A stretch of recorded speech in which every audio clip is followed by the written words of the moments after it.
Um irmão certa vez contou uma história assim. Um pintor estava executando o trabalho da sua vida, a sua obra-prima. E ele estava em um mezanino no seu ateliê, um andar então mais elevado.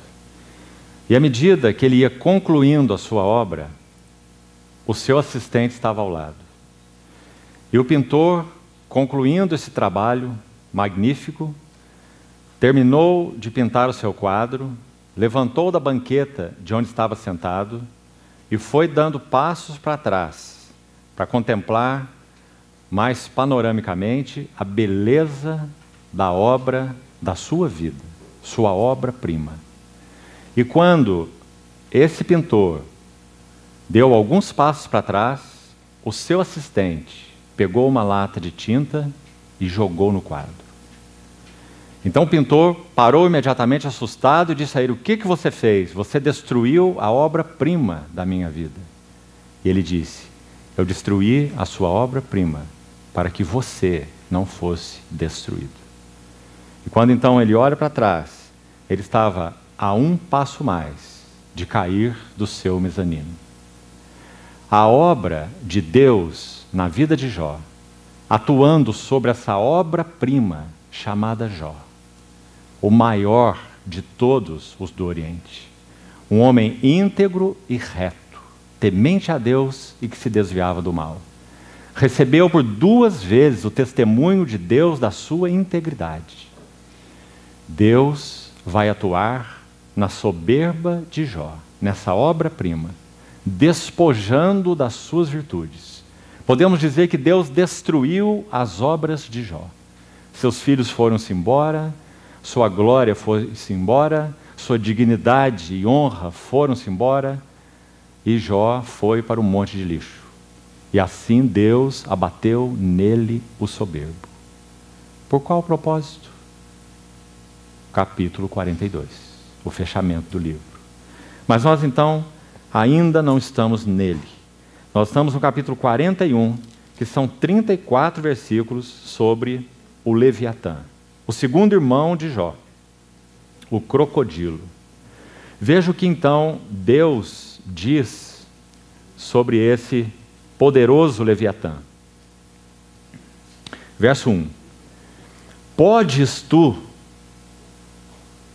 o Senhor já havia perguntado pode no verso 24, pode alguém apanhá-lo? Agora, podes tu com anzol apanhar o crocodilo? Por que essas perguntas de pode de Deus a Jó? Porque ele havia dito ali nos versos 10 a 14, que já lemos, do capítulo 40, que se fosse possível para Jó, então te orne de excelência e de grandeza e abata todo soberbo. Então Jó não poderia tratar nem com o hipopótamo que havia nele e nem com o crocodilo que havia nele. Então podes tu com anzol apanhar o crocodilo? Ou lhe travar a língua com uma corda? Nosso Deus tem palavras precisas. Travar a língua com uma corda. Quem travaria a língua desse Jó? Uma língua poderosa, uma língua reta, uma língua que colocava todos os mais altos abaixo. Quem lhe pode travar a língua com uma corda? Podes meter-lhe no nariz uma vara de junco ou furar as bochechas com um gancho? Acaso ele te fará muitas súplicas? Ou te falará palavras brandas? Fará ele acordo contigo? Ou tomá-lo-ás por servo para sempre? Brincarás com ele como se fosse um passarinho? Ou tê-lo-ás preso à correia para as tuas meninas? Acaso os teus sócios negociam com ele? Ou repartirão entre os mercadores? Encher-lhe-ás a pele de arpões ou a cabeça de farpas? Põe a tua mão sobre ele. Lembra-te da peleja e nunca mais o intentarás. Está vendo? Jó era indevassável. Jó era intocável por qualquer outro homem, dada a sua integridade. Verso 9. Eis que a gente se engana em sua esperança. Acaso não será o homem derribado só em vê-lo? Ninguém há tão ousado que se atreva a despertá-lo. Quem é, pois, aquele que pode erguer-se diante de mim? Quem primeiro me deu a mim para que eu haja de retribuir-lhe? Então, por um lado, está muito claro que assim como esse hipopótamo era o Jó, o maior do Oriente, esse crocodilo também foi usado para exemplificar o soberbo que havia em Jó. Por outro lado, Deus está dizendo que o poder que esse Leviatã possui é um poder que foi concedido por Deus. Então só Deus pode domá-lo. Então nós chegamos ao verso 11, tão importante nesse discurso. Quem primeiro me deu a mim para que eu haja de retribuir-lhe? Nós já usamos essa palavra várias vezes aqui nas nossas sessões. Os amigos de Jó, e também Jó, eram adeptos da teologia da retribuição. E encaixotaram Deus nessa doutrina. E não havia mais nada além dela. Então Deus estava amarrado em abençoar Jó, porque Jó amarrou Deus com a sua justiça, integridade e retidão. Então Deus necessariamente faz essa pergunta para Jó. Quem primeiro me deu a mim para que eu haja de retribuir-lhe? Então, ele está dizendo a Jó que ele não está lidando com ele baseado na doutrina de retribuição. Ele está lidando com Jó em caminhos mais elevados, que ele não conhecia, nem os seus amigos, muito menos. Pois o que está debaixo de todos os céus é meu. Verso 12 inicia uma nova sessão. Essa que lemos começou lá no verso 1, podes tu apanhar o crocodilo, e vai até o verso 11. Então nós temos o verso 12, o início de mais uma sessão dentro desse tema do Leviatã. Não me calarei a respeito dos seus membros, e nem da sua grande força, e nem da graça da sua compostura. E agora, irmãos, muito cuidado, vamos ter aqui nos versos 13 e 17. Então, olhe com atenção cada palavra. Quem lhe abrirá as vestes do seu dorso, ou lhe penetrará a couraça dobrada? Quem abriria as portas do seu rosto? Pois em roda dos seus dentes está o terror. Vamos fazer uma pausa aqui um momento. Será que o Novo Testamento tem algo a nos sugerir sobre essa couraça dobrada? Deus está dizendo, vamos avançar os versículos para ficar mais claro o quadro, e já voltamos nisso. Veja o verso 15, olhe com atenção. As fileiras das suas escamas são o seu orgulho. Então está aí, a chave de todo o trabalhar de Deus na vida de Jó, o motivo está aí, o orgulho, ou a soberba, que já foi citada 2 vezes nos versos 11 e 12 do capítulo 40. As fileiras das suas escamas são seu orgulho, cada uma bem encostada, como por um selo que as ajusta, ou uma cola que as liga. A tal ponto uma se chega à outra, as escamas do crocodilo, que entre elas não entra nem o ar. Deus, o Senhor, está dizendo que Jó era inquebrantável, Jó era impenetrável. Uma às outras se ligam e aderem entre si e não se podem separar. Então vamos olhar primeiro o verso 17 e já voltamos na couraça dobrada. Mais uma vez, na luz do verso 17, nos lembramos de Hebreus 4:12.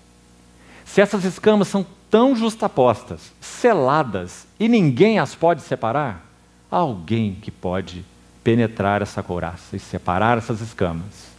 Porque a palavra de Deus é viva e eficaz, e mais cortante que qualquer espada de 2 gumes, e penetra até o ponto de separar, dividir, juntas e medulas, espírito e alma, e é apta para discernir, de novo é julgar, discriminar, separar os pensamentos e os propósitos do coração.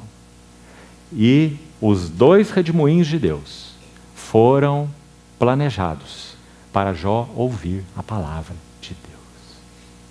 Jó já sofreu, continua sofrendo, mas agora é o seu sofrimento a palavra de Deus. Porque quebrantamento é união de sofrimento mais a palavra de Deus.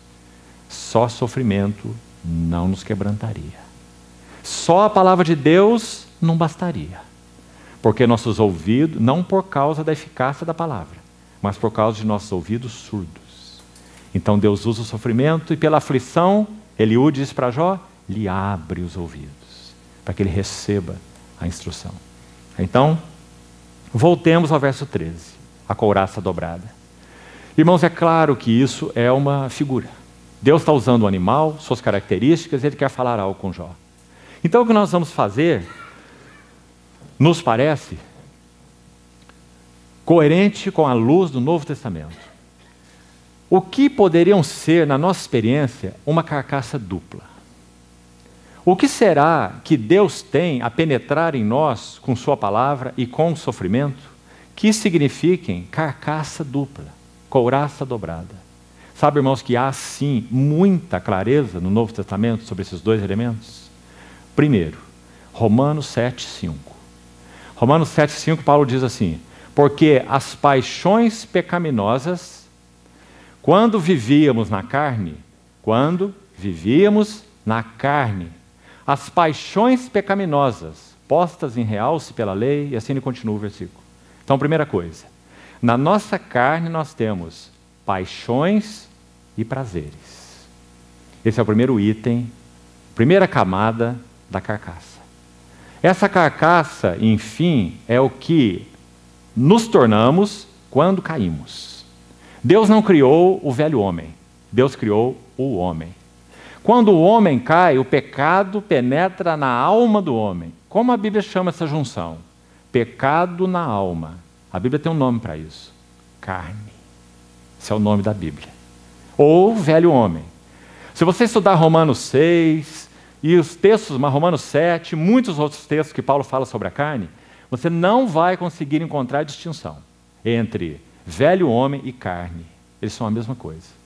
Velho homem é a carne é o velho homem. E o que eles são? Natureza adâmica caída. Isso é carne. E isso é velho homem. Então, quando o pecado encontra acesso à alma do homem, Gênesis 3, então o homem se torna carnal, ou a alma é contaminada pelo pecado. Isso é carne, natureza humana caída. Então, primeira carcaça, paixões e prazeres. Tiago, capítulo 4, versículo 1.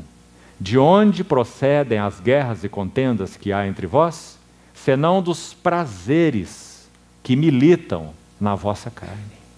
Então, o primeiro elemento dessa carcaça são paixões, segundo Romanos 7,5, e prazeres, segundo Tiago 4,1, que militam no mesmo lugar.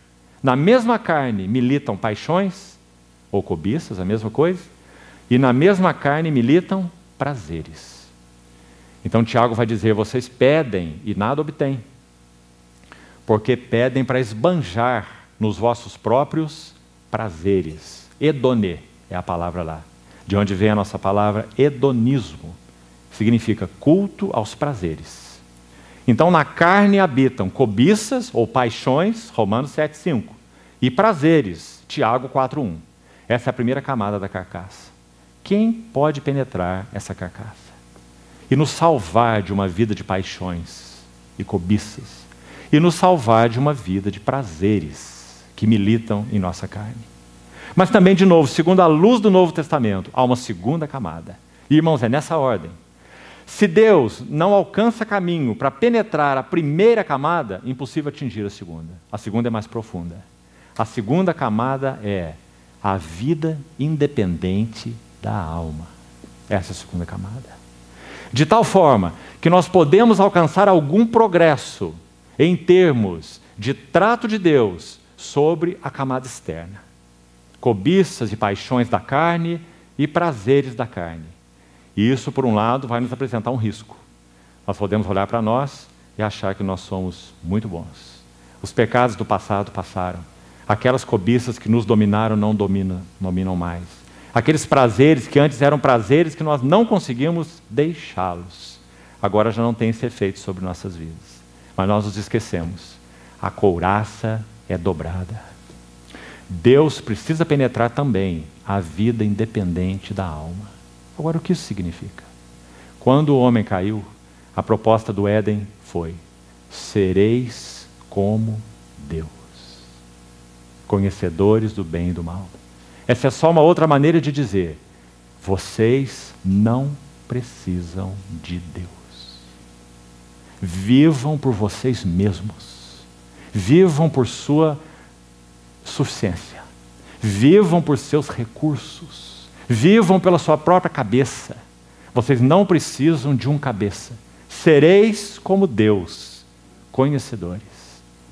Então a grande opção do Éden foi a opção por uma vida independente de Deus. Deus deixou de ser a fonte de recursos do homem. E o próprio homem passou a ser a sua fonte de recursos. São muito diferentes. Vida da carne e vida da alma.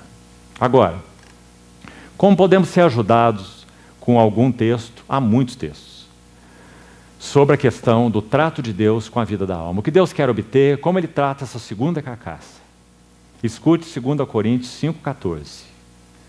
Pois o amor de Cristo nos constrange, julgando nós isto: um morreu por todos, logo todos morreram. E o verso seguinte: e um morreu por todos, para que os que vivem não vivam mais para si mesmos. Essa é a vida independente da alma. Vivendo de si para si. É o que João chamou de a soberba da vida. João falou da concupiscência da carne, João falou da concupiscência dos olhos, e João falou da soberba da vida. Soberba da vida é amar a vida pela vida. É viver com seus próprios recursos. Então a primeira camada, paixões e prazeres. A segunda camada, uma vida independente de Deus, ou a vida independente da alma. Agora, irmãos, mais um assunto para você meditar e estudar. Nosso Senhor Jesus.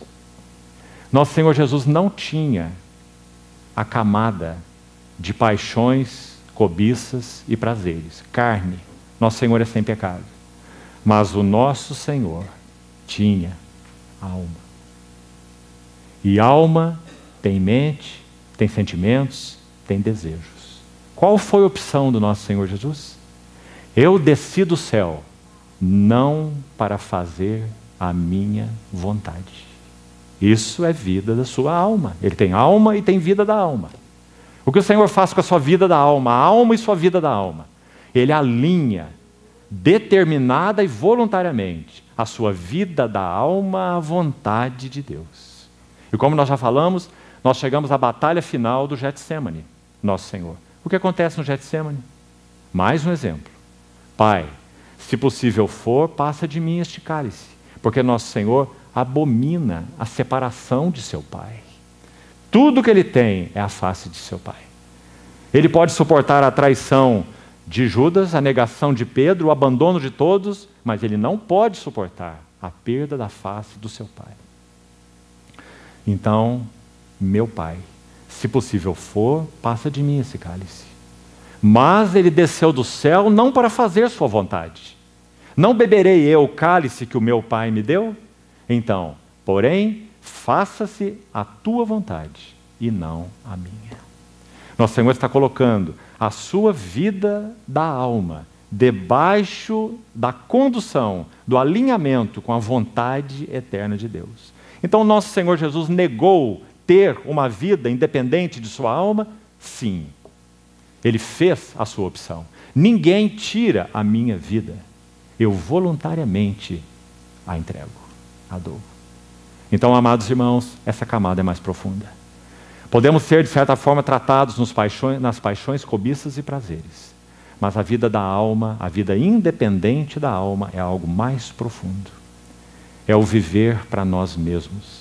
Fala de uma vida egocêntrica, não fala de uma vida carnal em si mesma, ligada a paixões, cobiças e prazeres. Fala de uma vida independente. vivendo para nós mesmos. Ele morreu por todos para que os que vivem não vivam mais para si mesmos, mas para aquele que por eles morreu e ressuscitou. Não há maneira de vivermos para Ele, a não ser que a nossa vida, independente da alma, seja tocada. Então o Leviatã tem uma couraça dobrada. Assim tem Jó, assim temos todos nós. E graças ao Senhor, Ele usa as circunstâncias e Ele usa a sua palavra para penetrar a nossa carcaça dobrada. Graças ao Senhor por seu fiel trabalho. Ainda no verso 18, então. Cada um dos seus espirros faz resplandecer luz, e os seus olhos são como as pestanas da alva. Da sua boca saem tochas, faíscas de fogo saltam dela. Por isso que alguns acham que isso aqui é um dragão, né? Das suas narinas procede fumo, como de uma panela fervente ou de juncos que ardem. O seu hálito faz incender os carvões, e da sua boca sai chama. No seu pescoço reside a força. Ou seja, Jó tinha uma cerviz inquebrantável, por causa de sua justiça própria. No seu pescoço reside a força, e diante dele salta o desespero. Suas partes carnudas são bem pegadas entre si, todas fundidas nele e imóveis. O seu coração é firme como uma pedra, firme como a mó de baixo, aquela que não se move, né? Para moer o grão, para moer o grão ali aquelas duas pedras de mó, uma é fixa, a outra superior mói. Levantando-se ele, tremem os valentes. Esse é Jó mesmo, nós vimos no seu livro. Quando irrompe, ficam como que fora de si. Se o golpe de espada o alcança, de nada vale, nem de lança, de dardo, de flecha. Foi o que seus amigos fizeram. Para ele o ferro é palha e o cobre é pau podre. A seta o não faz fugir, as pedras das fundas se lhe tornam restolho. Os cacetes atirados são para ele como palha, e ri-se do brandir da lança. Debaixo do ventre há escamas pontiagudas. Arrasta-se sobre a lama como um instrumento de debulhar. As profundezas faz ferver como uma panela. Torna o mar como caldeira de unguento. Após si deixa um sulco luminoso. O abismo parece ter-se encanecido. E vamos terminar aí, Deus vai terminar o seu segundo discurso com Jó, no redemoinho. E veja então o que ele diz. Conclusão. Na terra não tem ele igual. Capítulo 1, verso 8 e capítulo 2, verso 3 do livro de Jó. Você quer ver o que está escrito lá? Na terra não tem ele igual. Foi o que disse aqui nosso Senhor. Capítulo 1, verso 8. Perguntou ainda o Senhor a Satanás: observaste a meu servo Jó? Porque ninguém há na terra semelhante a ele. E o Senhor repete essas palavras no capítulo 2, verso 3. Observaste o meu servo Jó? Porque ninguém há na terra semelhante a ele. Então está muito claro que Deus está comparando, usando esses dois animais, para falar com Jó sobre ele mesmo. Na terra não tem ele igual, verso 33, pois foi feito para nunca ter medo. Ele olha com desprezo tudo o que é alto, é rei sobre todos os animais orgulhosos. Em outras palavras, concluindo esse discurso de Deus, esse segundo discurso começa com o soberbo e soberbo, duas vezes, nós vimos lá, e termina com o orgulhoso. Está muito claro o que Deus quis dizer para Jó, usando a figura do Leviatã, tão poderoso, carcaça dobrada, tão soberbo e tão orgulhoso. É rei sobre todos os animais orgulhosos. Vamos para o discurso de Jó. Nós tivemos 12 discursos de Jó. Tivemos 9 naquelas 3 séries. E tivemos 3 discursos de desafio. Muitas palavras. E agora nós chegamos num breve discurso de Jó no final do seu livro. Um discurso último. Pequeno, conciso e objetivo. E o que Jó diz? Respondeu Jó ao Senhor: bem sei que tudo podes. Então podes me afligir, então podes me tratar assim, ou tratar assim, fazer isso ou fazer aquilo. E não só tudo pode, não só onipotência e soberania de Deus, mas propósito. Nenhum dos teus planos pode ser frustrado. Quem é aquele, como disseste, que sem conhecimento encobre o conselho? Na verdade falei do que não entendia, coisas maravilhosas ou altas demais para mim, coisas que eu não conhecia. Escuta-me, pois havias dito, e eu falarei. Eu te perguntarei, e tu me ensinarás. Não há mais o responderás. Porque Jó não está mais arguindo Deus. Não é mais eu perguntarei e tu me responderás. É eu perguntarei e tu me ensinarás. Eu te conhecia só de ouvir, ou eu havia ouvido de ti. Mas agora os meus olhos te veem. Por isso me abomino. Irmãos, essa palavra abomino é usada 76 vezes no hebraico do Velho Testamento. 25 vezes significa desprezo. Eu me abomino, desprezo. Mas mais uma coisa, agora não apenas linguística, perceba algo mais aqui. A palavra abominação tem uma relação direta com idolatria. Porque idolatria é abominação ao Senhor, culto de ídolos. Então, quando Jó está dizendo, eu me abomino, parece que a linguagem é bem clara. Aquela que nós lemos na oração daquele puritano. Eu sou, por natureza, um idólatra. Eu me abomino. E eu me arrependo. Agora nós encontramos a palavra-chave dessa hora. Por que esse discurso de Jó não veio depois do primeiro redemoinho? Porque após o primeiro redemoinho, ele disse, sou vil, sou indigno, ponho a mão na minha boca. Mas depois do segundo redemoinho, ele entendeu muito bem a palavra do Senhor. E esse entendeu não é intelectual, é entendimento espiritual. Ele foi confrontado com a palavra de Deus na presença de Deus.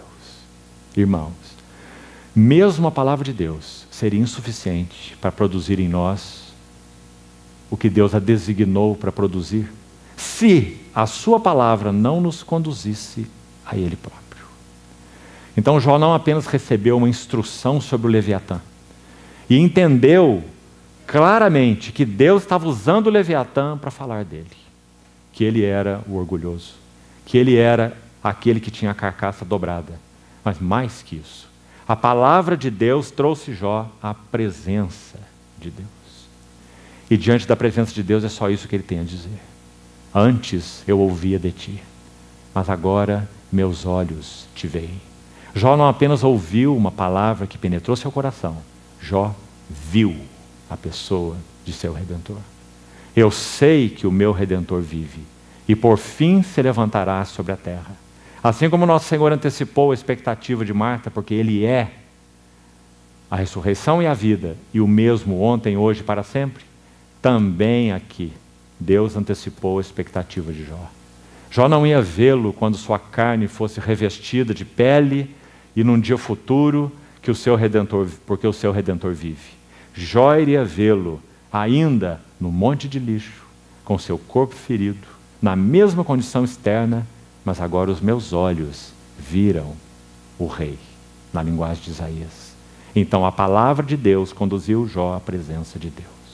Irmãos, nós estamos vivendo uma hora particular da história da igreja, que antecede a vinda do nosso Senhor, em que há dois perigos que têm atuado de forma gravíssima no seio da igreja. Por um lado, libertinagem, perda de limites e princípios e divisão da santidade de Deus. Sem entrar nos detalhes, esse é um grande inimigo que tem assolado a igreja do Senhor nos nossos dias. Libertinagem. Jovens sem princípios. Namoros, relacionamentos sem princípios. Libertinagem. Mas há uma contraparte. Intelectualismo. Vivemos dias em que também temos sido assolados pelo perigo do intelectualismo. Como se conhecer a Bíblia por si mesmo fosse tudo. Nós deixamos de compreender o propósito da Bíblia, o propósito da palavra de Deus, que sai de sua boca, e o propósito de sua palavra escrita, que saiu da sua boca, é conduzir-nos à presença de Deus. De tal forma que nós podemos escrutinar a palavra de Deus e não nos achegarmos à presença de Deus.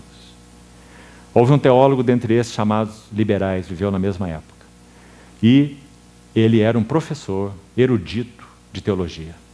E quando ele partiu, a sua esposa foi ao seu escritório e achou na sua gaveta material de estudo bíblico e revistas de pornografia. Então, ela escreveu uma nota após a sua partida. E ela deu o título a esta nota: O pastor que vocês amaram e o homem que eu conheci. Ele era um erudito bíblico, mas a palavra não o conduziu à presença do Senhor. Porque o propósito da palavra do Senhor é nos conduzir aos pés do Senhor, à presença do Senhor. Então, esses são dois perigos: libertinagem e intelectualismo. Queridos irmãos, memorizar a palavra de Deus é maravilhoso. Nosso coração é um depósito. As tuas mãos me fizeram e me deram forma, ou afeiçoaram. Salmo 119, 73. Ensina-me para que eu aprenda os teus mandamentos. Não é precioso? Habite ricamente em vós a palavra de Cristo. Se não há um depósito da palavra em nós, o Espírito Santo não tem sobre o que soprar. Então, sempre vamos enfatizar muito isso. Mas cuidado, não se engane. Não significa porque você guardou um depósito da palavra no seu coração que você já tem a experiência dela. E isso é intelectualismo. Então a palavra de Deus precisa nos conduzir à presença de Deus. E ela é instrumento para nos conduzir à sua presença. Então, aí está Jó. Sofreu, ouviu a palavra do Senhor, mas mais que isso, foi conduzido à presença do Senhor.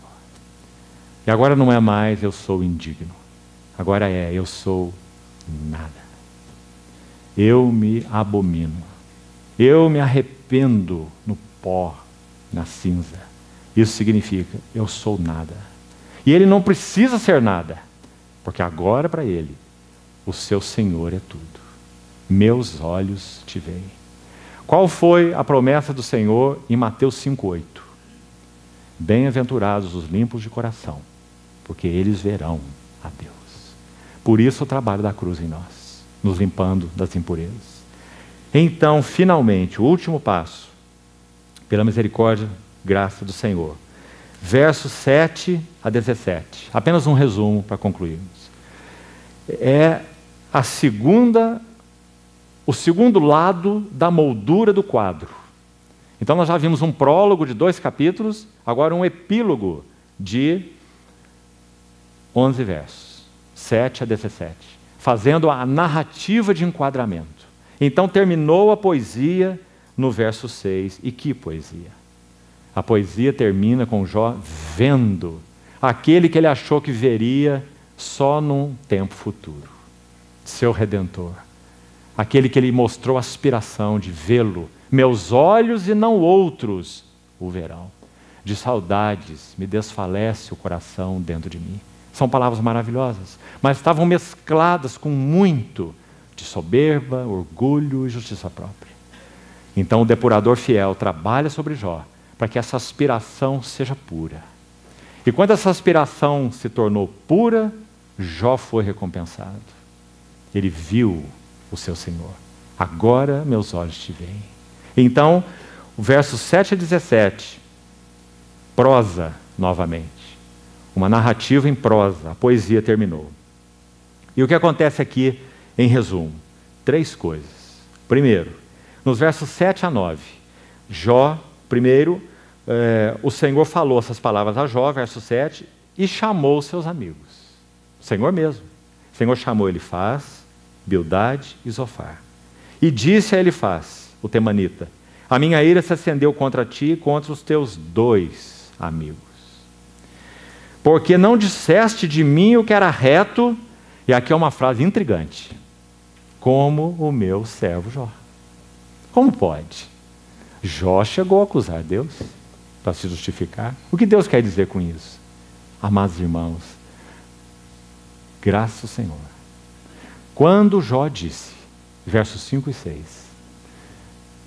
eu me abomino e me arrependo no pó e na cinza, Deus cancelou tudo o que Jó havia dito anteriormente. Então, o que foi que Jó disse que foi reto aos olhos de Deus? Versos 1 a 6. Bem sei que tudo podes, e nenhum dos teus planos pode ser frustrado. Quem é aquele, como disseste, que sem conhecimento encobre o conselho? Na verdade, eu falei do que eu não entendia, coisas maravilhosas demais para mim que eu não conhecia. Escuta-me, pois havia dito, e eu falarei, e eu perguntarei, e tu me ensinarás. Eu te conhecia só de ouvir, agora meus olhos te veem, por isso me abomino e me arrependo. Então, por causa dessas palavras de Jó, o Senhor testifica para os seus amigos. Por um lado, cancelada toda a história de Jó de acusar Deus de coisas falsas, do que Deus não é. Por outro lado, isso é o lado negativo. Deus tirou da sua vista o que Jó disse equivocadamente sobre ele, Deus. Mas esse é um lado negativo. Deus traz à luz, de novo, a justiça de Jó aos olhos dos seus amigos. E diz, vós não dissestes de mim o que era reto, como o meu servo Jó. Graças ao Senhor, o arrependimento de Jó foi o seu ponto de virada. Então, essa é a primeira coisa. Segunda, toma, pois, 7 novilhos, Deus está falando com Elifaz, e 7 carneiros, e ide ao meu servo Jó, e oferecei holocaustos por vós. O meu servo Jó orará por vós, porque dele aceitarei a intercessão. Segundo passo, não apenas o Senhor cancelou todas aquelas coisas inadequadas que Jó havia dito sobre ele, Deus, mas Deus trouxe a justiça de Jó e vindicou-a aos olhos dos seus amigos. E Jó agora pode ser um cooperador com Deus. Antes, ele era aquele que acudia, salvava e livrava. Agora, Jó é um cooperador com Deus. Antes, Jó era um guia, pai, juiz, conselheiro e consolador. Agora, Jó é um intercessor, ou um mediador. Dele eu aceitarei a intercessão, para que eu não vos trate segundo a vossa loucura. Mas Jó também fez loucura. Por que Deus não o tratou segundo sua loucura? Porque eu me abomino e eu me arrependo no pó e na cinza. Em outras palavras, ele está dizendo, Deus, perdoa-me. Falei de coisas que eu não conhecia, coisas maravilhosas demais para mim. Então, esse é o segundo ponto. Jó, um cooperador, intercessor, trabalhando com Deus. Então, no verso 9 diz que esse sacrifício foi feito, fizeram como o Senhor lhes ordenara, e o Senhor aceitou a oração de Jó. Então, nós temos esse lindo verso 10, que agora em uma outra versão, a versão revista e corrigida de Almeida, diz assim, virou o Senhor o cativeiro de Jó. E essa é uma linda tradução. A versão revista e atualizada diz, mudou o Senhor a sorte de Jó. Bem pobre essa frase, porque é muito mais que mudar a sorte de alguém ou o curso de alguém. É virar um cativeiro. Qual era o cativeiro inicial de Jó? Agora não temos mais dúvidas. Jó era um idólatra e ele idolatrava a si mesmo.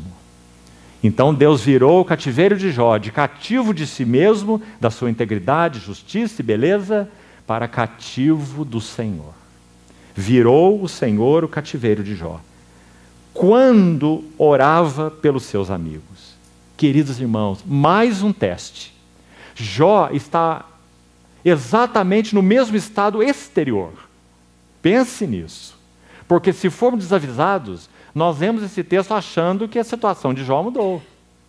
Mas aí está dizendo que mudou depois dele orar. Primeiro ele começou a orar. E quando ele orava, a sua situação mudou. Então Jó cooperou com Deus antes da sua situação mudar. Talvez quando Jó tenha começado a sua oração, o que você acha? Ele está intercedendo por Elifaz, Bildade e Zofar. Aqueles três mesmo. E ele está pedindo a Deus que não os julgue, segundo a sua loucura. Não foi isso que lemos aí? E quanto a ele? O que será passou na mente de Jó? Deus disse que eu seria o intercessor e que ele não julgaria esses meus três amigos por causa da sua loucura. E quanto a mim? E quanto à minha sorte? E quanto à minha condição? A minha condição ainda permanece a mesma. Mas então, para surpresa de Jó, quando orava pelos seus amigos, Deus virou o cativeiro de Jó. E o que aconteceu? Sua saúde é restaurada. Seus filhos são restaurados. Ele teve outros 10 filhos. O nome das suas filhas, cada uma sugere algo maravilhoso. O nome das filhas de Jó. Cada uma delas sugere a graça do Deus que concede porção dobrada. Quando Jó orava pelos seus amigos e Deus mudou sua sorte, deu-lhe o dobro de tudo o que possuía. Verso 10. Aqui nós temos um princípio que certamente os irmãos também já ouviram falar. O princípio do direito de primogenitura. Quando Jó orava pelos seus amigos e o Senhor lhe concede um dobro, não havia legislação levítica. Tantos eruditos vão nos dizer que o livro de Jó é da época de Abraão. 2000 anos antes de Cristo, muito antes de Moisés. Jó recebeu a porção dobrada. Quando lemos a legislação levítica, Deuteronômio 21, você pode fazer isso em outra ocasião. Deuteronômio 21, particularmente os versos 15 a 17. Você vai ver o primogênito tendo o direito de receber, por ser filho primogênito, a porção dobrada. Então, segundo Reis, capítulo 2, nós também vamos ver Eliseu recebendo a porção dobrada do espírito de Elias. Então, porção dobrada simplesmente significa direito de primogenitura. O dobro daquilo que, naturalmente falando, era o seu direito. Uma bênção dobrada, uma unção dobrada, como foi o caso de Eliseu após Elias. Então, esse princípio da primogenitura expressa a ideia de plena filiação. Ponto final e importante que nós chegamos, queridos irmãos. Vamos terminar com ele. Filiação é uma das linhas de ouro da revelação de Deus de Gênesis a Apocalipse. Nunca se esqueça disso. Há duas linhas de ouro, podemos dizer, que correm na Bíblia, de Gênesis a Apocalipse. Duas linhas de ouro paralelas. A primeira se chama filiação e a segunda, herança. Nosso Senhor Jesus teve duas relações com Deus. Ele é o Filho de Deus e ele é o servo de Deus. Filiação e sacerdócio. Hebreus capítulo 5. Tu és meu filho, eu hoje te gerei. Hebreus 5:5. E o próximo verso, verso 6. Tu és sacerdote para sempre, segundo a ordem de Melquisedeque. Filho, sacerdote. Filiação e sacerdócio. Ele é o Filho de Deus e ele é o servo de Deus, com letras maiúsculas. E nós fomos feitos nele os filhos de Deus e os servos de Deus. Então, quando o Senhor se manifesta ressurreto, a primeira pessoa que o vê é Maria Madalena. E em João 20:17, ele dá a ela uma mensagem. Talvez, irmão, seja a mais gloriosa dos 10 aparecimentos do Senhor pós-ressurreição. Foram 10. O primeiro foi para Maria Madalena. E sabe o que ele diz a ela? Mulher, não me detenhas. Eu ainda não subi para o meu Pai, mas vai ter com meus irmãos. E diz-lhes, subo para o meu Pai, filiação, e o vosso Pai, o meu Deus e o vosso Deus, sacerdócio, serviço. Nós somos os filhos, servos. Agora, João vai dizer assim, amados, agora somos os filhos de Deus, mas ainda não se manifestou o que havemos de ser. Mas quando Ele se manifestar, nós seremos semelhantes a Ele, porque haveremos de vê-lo, como Ele é. Plena filiação. Nós já somos filhos de Deus. Quando nosso Senhor completar seu trabalho, nós seremos manifestados plenamente filhos de Deus. Então, queridos irmãos, essa é uma linha de ouro. Filiação. O que significa porção dobrada? Plena filiação. Todos os filhos tinham direito à porção do seu pai, mas o primogênito, uma porção dobrada. Plena filiação. Então, filiação é a chave do livro de Jó. Não vamos entender o livro de Jó pela linha do sofrimento do justo, como se baseiam a maioria dos comentários sobre Jó. Por isso a maioria não é boa, porque fica no nível desta mensagem. O problema do sofrimento do justo. Essa é a maioria dos livros sobre Jó. Mas o tema de Jó não é o problema do sofrimento do justo, porque isso, na verdade, não é um problema. Amados, não estranheis o fogo ardente que surge no meio de vós, destinado a provar-vos. O problema não é o problema do sofrimento do justo. A questão do livro de Jó é o propósito de Deus de plena filiação. Então, que o Senhor esclareça nossos corações, que tudo o que Ele está fazendo em nossas vidas é para a plena filiação. Agora, a plena filiação que nós vamos obter apenas quando o nosso Senhor Jesus voltar? Por um lado, sim, porque nós estaremos nesse corpo até que Ele venha, corruptível e em guerra. Mas por outro lado, não.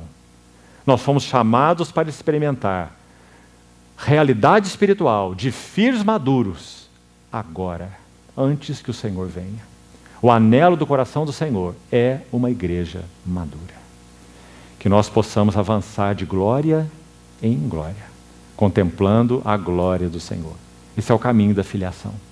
E é impossível que nós o atingíssemos, senão pelo caminho da cruz. Então, essa é a mensagem do livro de Jó. Que o Senhor, então, nos ajude, irmãos, e o aplique em nossa experiência. Que não sejam apenas informações para o nosso intelecto, porque elas falam daquilo que Deus tem no seu coração e o que Ele tem buscado executar nas nossas vidas como suas assembleias, seus filhos. Que o Senhor seja assim glorificado. Vamos orar.